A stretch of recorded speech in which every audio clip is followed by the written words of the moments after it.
Welcome back to Piers Uncensored. Well, now an interview with a giant of world sport, an even bigger giant of world politics. Imran Khan was one of the finest cricketers on the planet. Over 10 years as captain of Pakistan, he became the nation's hero, and then later, sensationally, its prime minister.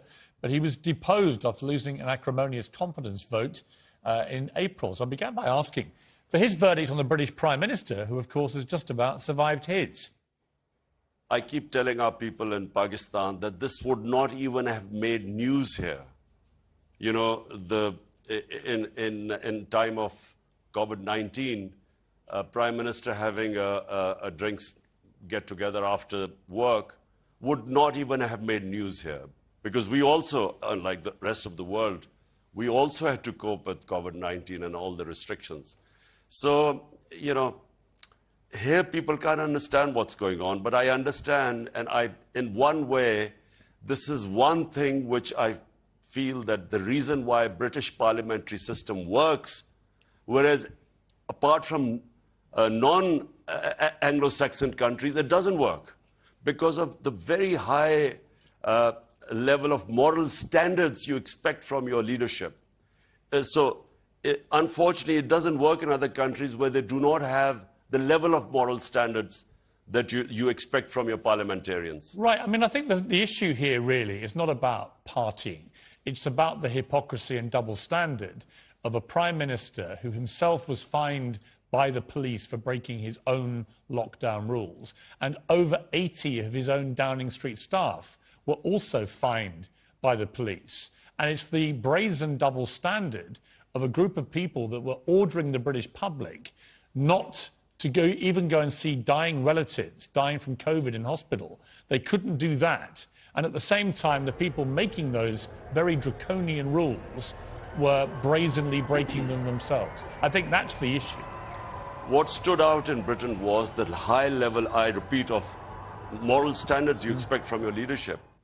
In Pakistan, you know, the vote of no confidence against me, which took place, the whole country knew that the going rate to buy my parliamentarians was $1 million. So, I mean, if you compare the two, that's why, you know, in my opinion, and I keep telling them of my experience in British of Parliament, that unless we raise our level of morality to what you have in Britain, parliamentary democracy will not work. If all it takes is to buy 20 of your members of Parliament to switch sides and a government falls, in fact, the whole concept of democracy or parliamentary democracy then gets challenged. So, you know, from your point of view in Britain, of what I know, I understand that you expect from your leadership the standards, you expect them to lead by example. It's been very volatile since you were deposed. You vowed to come back and fight again. You think you're going to win with a bigger majority, I believe. But one issue that's come up in the last few days is that there appears to be a serious threat of assassination against you. And I have to say, the last leader of Pakistan I spoke to was Benazir Bhutto, and it wasn't long after I met her that she was indeed assassinated. So this is a very serious risk that you all face, I think, when you lead a country like Pakistan. What do you know about these threats? How seriously are you taking them? Well, Piers, what happened was that this was clearly a conspiracy, and you know, I've spoken about the conspiracy because, you know, I came to know about it about 6 months before I actually, before this vote of no confidence took place. And, you know, all the time I thought it wouldn't succeed. You know, for some reason I thought that it's not possible that, you know, the conspiracy was to replace me by the guys who for 30 years had been in power, the two families, and there were massive corruption cases against them. 60% of the cabinet that has replaced me is on bail of billions of rupees of corruption cases. So my mind just wouldn't accept that. Would it be possible to replace our government, which had finally recovered from all the 2 years of crises and was on the way up? I just didn't think it would be replaced by these criminals. So those who sort of planned this whole thing are a bit worried now because they don't want me back. They didn't take me out to get me back in again. So that's when I got I found out that they had planned this final solution. But you were known, Imran, on the cricket field, you were known as completely fearless. No opponent ever put fear into you. But when you're a political leader and you're in the situation that you're in now, where there's a genuine threat against you of assassination, do you feel fear? No, you know, Piers, when I entered politics, I actually had conquered my fear of dying.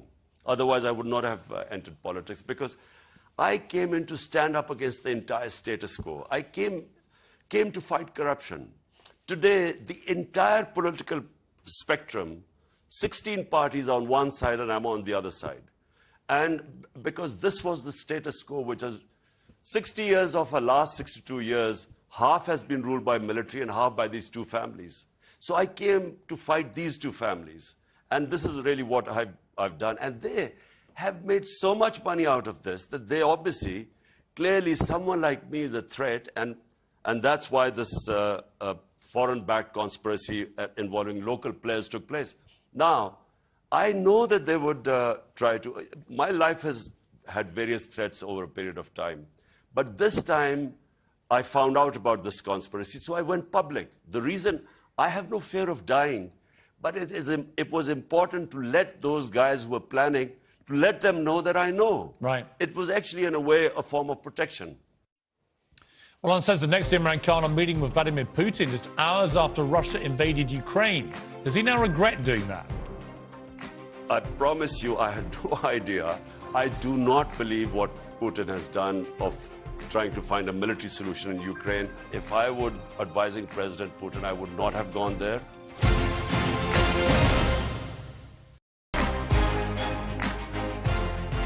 Welcome back. Well, Russian forces began mercilessly shelling Ukraine on February the 24th, the day that President Putin launched his full-scale invasion. But hours later, Imran Khan shook his hand and sat down for talks in the Kremlin.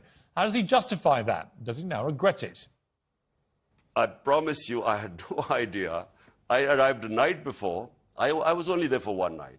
Next morning when I wake up, I discover that this Ukraine adventure had started. Now, it was, we discussed amongst ourselves. We realized that there was very poor timing. But at the same time, we realized that it was extremely important for the 220 million people of Pakistan that we actually get these. I mean, I understand that. I understand. I completely understand that you didn't know before you made the trip. I guess the criticism, which may be legitimate, is that once you knew what he'd done, to then stay there and still go through with the meetings that you had planned, sent the world a message that you were not that upset by what he was doing in Ukraine. Countries like us, you know, who have huge populations, and we have, 100 million people who are vulnerable right now. So we should actually make policies, have relationship with everyone, but make policies that benefit our people. Well, I understand just that. But like what India is doing right now. I understand that, Imran. What I would say back to that is we talked earlier about the higher morality standards in the UK when it comes to holding leaders to account. I simply would say I don't criticise you for having planned a trip to Moscow, but I think there is legitimate criticism that once you knew what he had done, it illegally invaded a sovereign democratic country. Did your moral instinct not tell you that it would be wrong to stay there, that you should have just got straight out of there? Piers, I am against all military operations. I marched with those 2 million people in London against Iraq war. I constantly was against the Afghanistan war, that there was no military solution. I do not believe what Putin has done of trying to find a military solution in Ukraine. I always believe these are miscalculations. They cause a lot of hardship. And I did give a statement when I was in Moscow that military actions are not a solution. Unfortunately, we were left at the time was either we then, and by the way, the meeting was more or less an hour before, when we discovered that they had invaded Ukraine. It was a question of 1 hour in between to decide whether we abandon the trip or have the meeting with Putin. And so eventually we decided that, look, at this stage, we will fall between two stools. with Russia, we will break all relationship, leaving at this juncture. And at the same time, you know, is it going to make any difference if Pakistan decides to sort of condemn Russian invasion by leaving there? Imran, are you in a position now to see what Putin has done in Ukraine and emphatically, publicly denounce it? Any conflict, and especially where you go and any conflict creates bloodshed. But, you know, just like in Iraq, in Afghanistan, God knows how many people died there. And similarly in Ukraine, going into Ukraine, the sort of what we are saying right now, I'm sure that if President Putin realized what was happening right now, he wouldn't have started this. But do you personally condemn the war in Ukraine now, knowing what you've seen in the last 3 months? Piers, let me just say one thing. I am basically against all operations.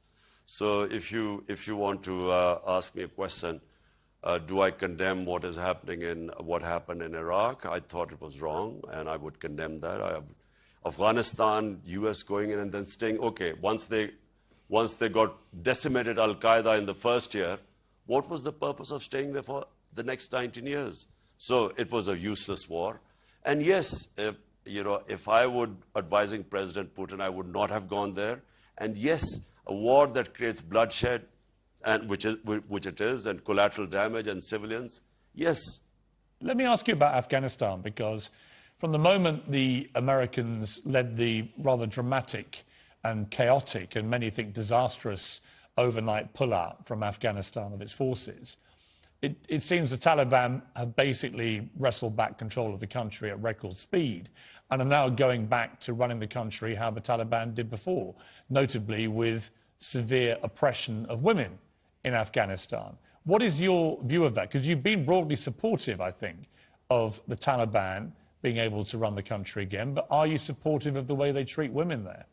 Let the people of Afghanistan decide which way they will go. They're strong people. Afghan women are strong.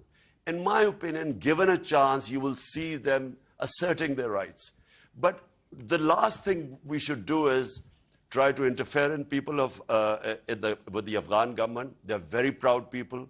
I know from experience that at any hint of outside interference in their, any country interfering in their way of life, they're very defensive about it. I want to take you back to the late 70s, the early 80s, to the genteel world of cricket, where you were a champion cricketer, you were a handsome playboy on the British social scene with a number of girlfriends to make all of us jealous. Life was a lot easier for you then, a lot more fun, a lot more carefree. You've become a very powerful, very divisive in some ways, political figure now in Pakistan. Do you ever have any regrets? Do you ever wish you hadn't gone down the political path? For me, life is not about... I feel that, people who find the easy way of life for me, a purposeless existence means nothing to me. I have everything I've ever wanted in life. So for me, the challenge is to actually go back, make Pakistan a welfare state, and rule of law. Critical thing is, what you're seeing in Britain is basically rule of law, which is one thing I learned most of all when I went to England as an 18-year-old. Imran Khan, it's great to talk to you again. It's been, nearly 50 years since I last talked to you. Last time I was steaming in at you in the nets at Hove County Cricket Ground. So it's great to catch up with you again, and I wish you all the very best. Thank you very much. My pleasure. Extraordinary